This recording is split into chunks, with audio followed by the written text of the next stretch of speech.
Buongiorno a tutti.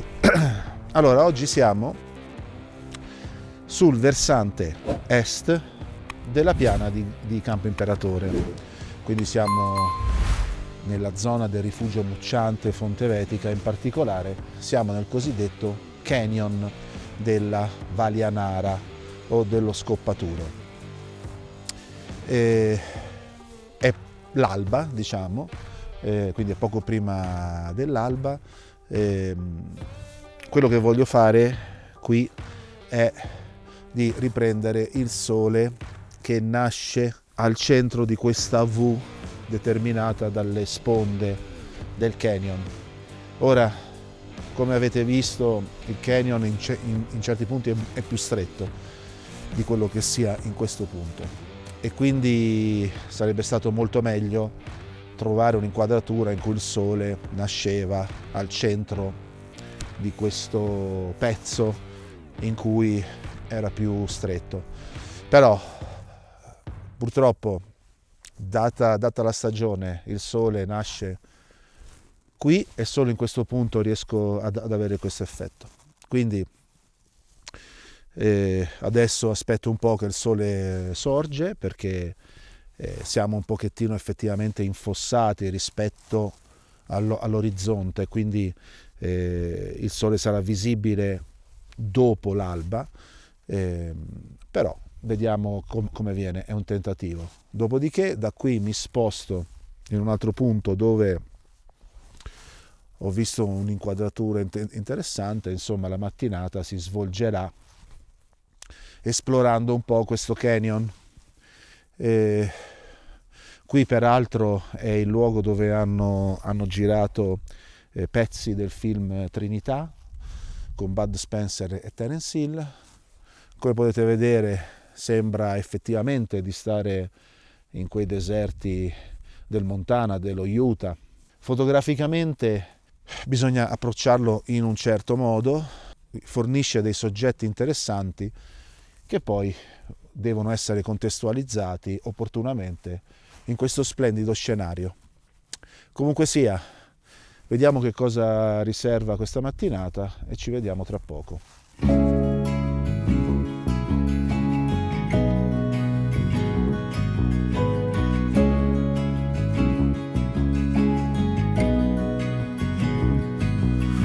the heart of creation, where nothing is real, where nothing but potential steers the wheel. What can you do what you want to do? 'Cause I believe that it's rare. Only badass people do that.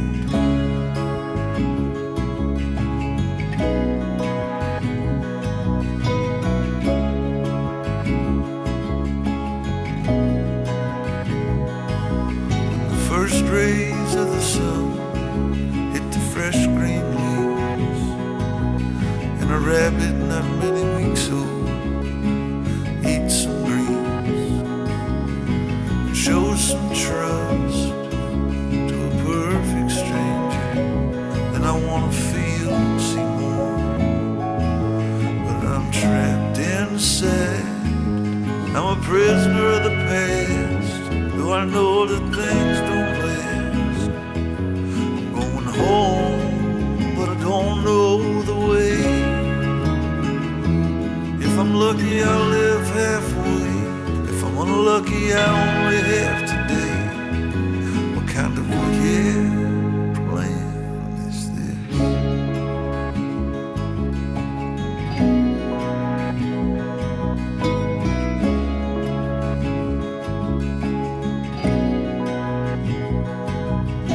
Needs to be shown. Allora, il sole è ormai sorto e quindi quella bella luce calda e radente è andato un po' a scemare. Devo dire che è stata una mattinata un po' movimentata, perché, come ho accennato prima, la composizione che avevo trovato per l'alba mi pareva che potesse essere migliorata andando un po' più avanti in quanto mi pareva di aver capito che il canyon si apriva nella direzione dell'alba. Invece così non è stato, quindi sono andato avanti, poi sono dovuto tornare indietro e alla fine sono tornato alla mia idea originale, come avete visto.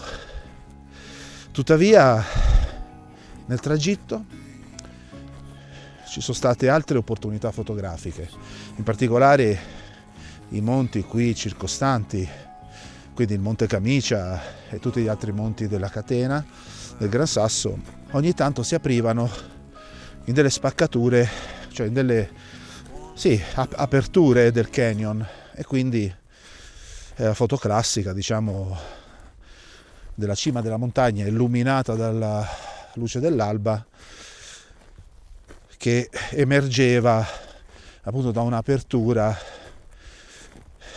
delle pareti del canyon.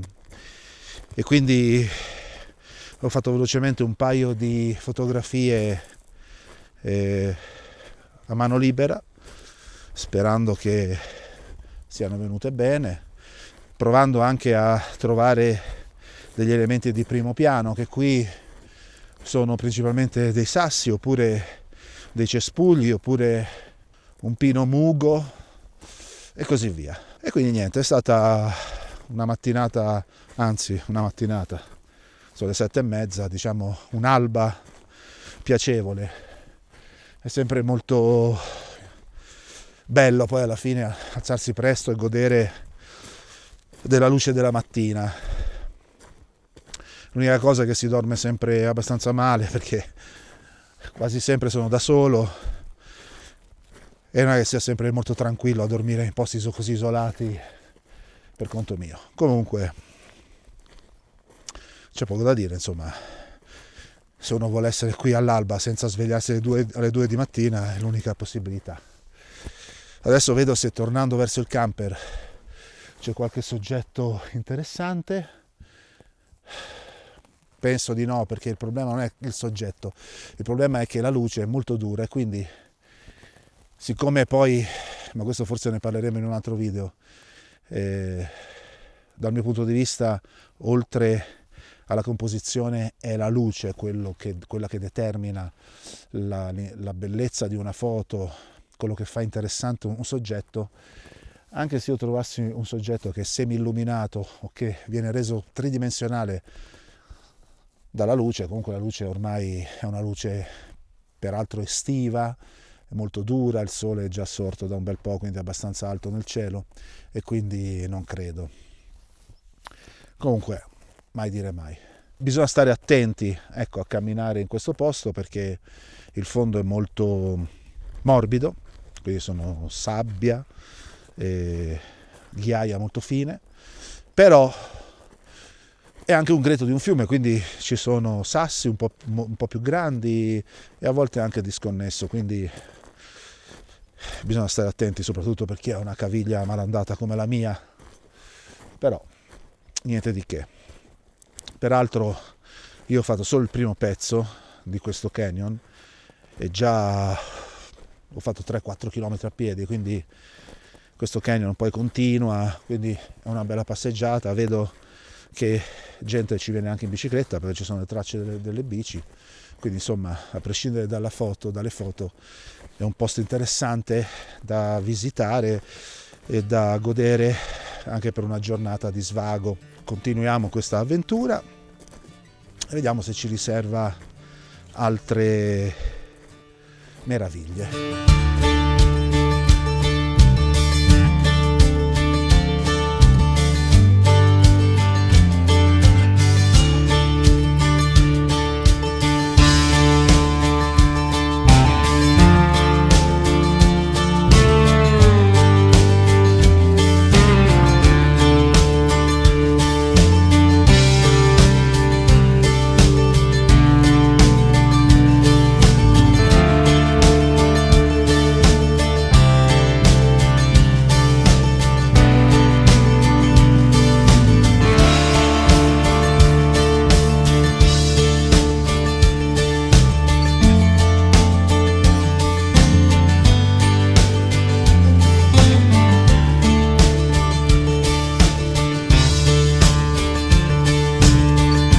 Un'altra questione un po' più tecnica è questa.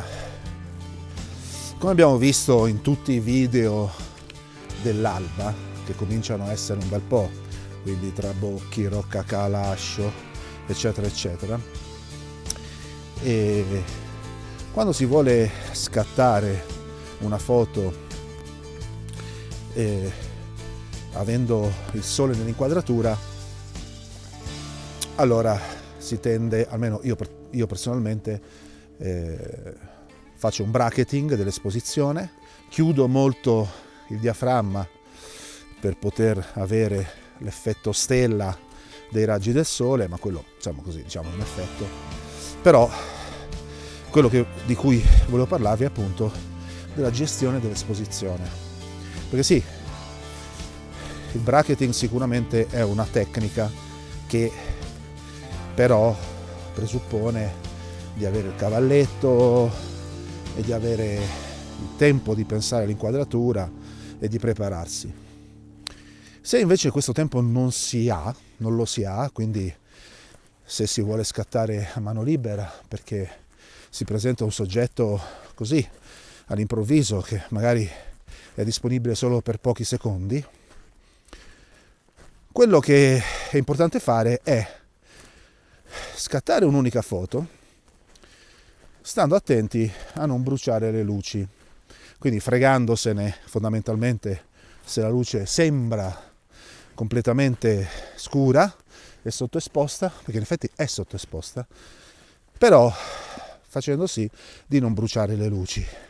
Poi chiaramente dipende da che luci sono, perché il disco del sole comunque non ha dettaglio, quindi possiamo anche permetterci di bruciarlo, però il resto no, perché sennò si perdono i dettagli del soggetto principale o del contesto.